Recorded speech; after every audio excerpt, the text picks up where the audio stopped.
Welcome back to Call for Help. I'm Leo Laporte. Have you ever looked through your old family album, have these great old vintage photos, you know, and wished maybe those black and white photos you could just add a little color to them? DV Garage's Alex Lindsay is here to show you what you can do with a little imagination and layers in Photoshop. Hey, Alex. Hey, how's it going? I've done this before. It's fun. Before we get started, I have one correction to make. Okay. To an older one. Okay. I'll throw you a little bit of a curve. Not to here. me, to a picture. Okay. To a picture. Did I say yeah, no. You said everything right.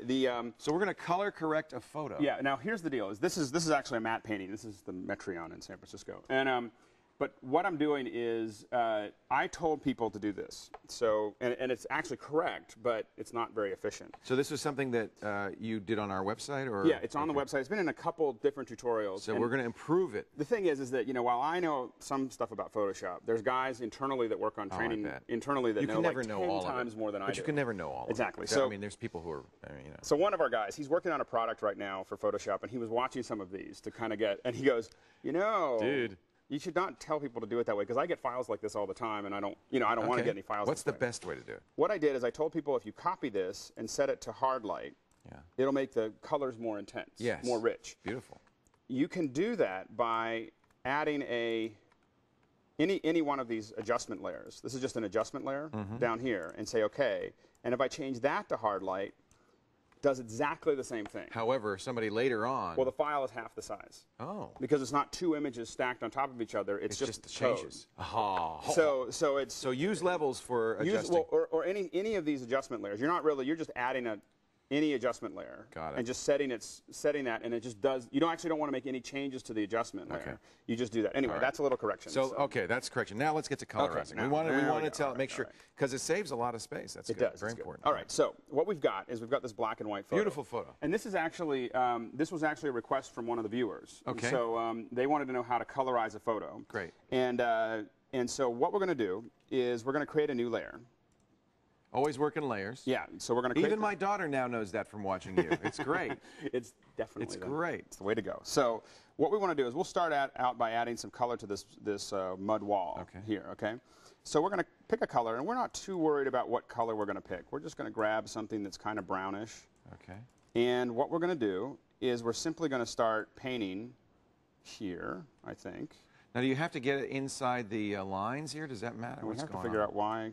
My program is suddenly... This happens to me every time I use Photoshop. Every time something goes wrong. See, now I'm on national television. No, I swear. Didn't I tell you bloops, blunders, and... Yeah, I know. This is... You said you jinxed you. Us. Yeah, exactly.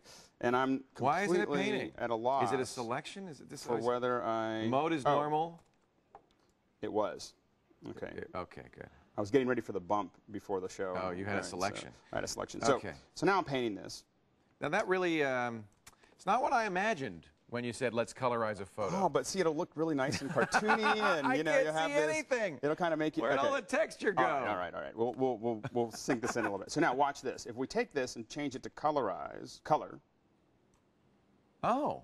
So now what's happened is that it said look at the layer below it. Yeah. And don't do anything to the luminance or the black and white information. The black and white information is luminance. Have it come through. Just have it control the color. Oh, neat. There isn't any color.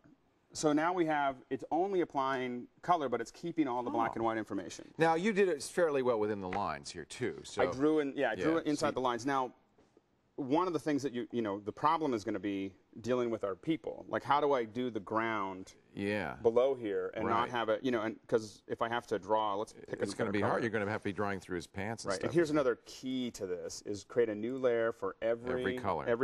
Because then you control opacity and so forth. Exactly. Right. So here I have this layer, but how do I draw around, this is going to be really... That's too much work for me. Now, what I did is I drew some paths, so I cheated. I'm not going to draw the paths. You showed us that before. Exactly. When we did the airplane wing. Okay. Exactly. So go back and look at the airplane if you don't understand how the paths work. And if you don't know how to use paths, do a whole 100 photos, because you have to understand how to use paths to do good work.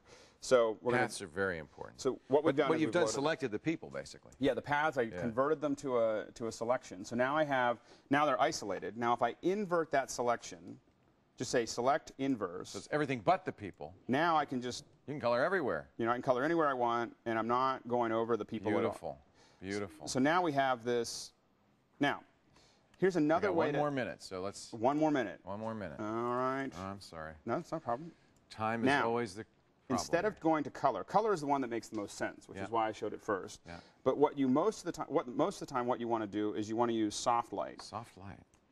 And what that'll do is it's a very gentle. Yeah. It's very gentle color, and so it's now like I a can wash. That's what I like. Because then and it looks like it's one of those old hand-colored, hand-tinted photos from ages gone by. And so here we can just sit there and paint to our little heart's content. To our and add all that color back in, and we can keep on going. And keep on adding, one color at a time. New layer for every color, folks. Exactly. Now, if you don't like the nuclear mud that I have over here, yeah, well, I don't.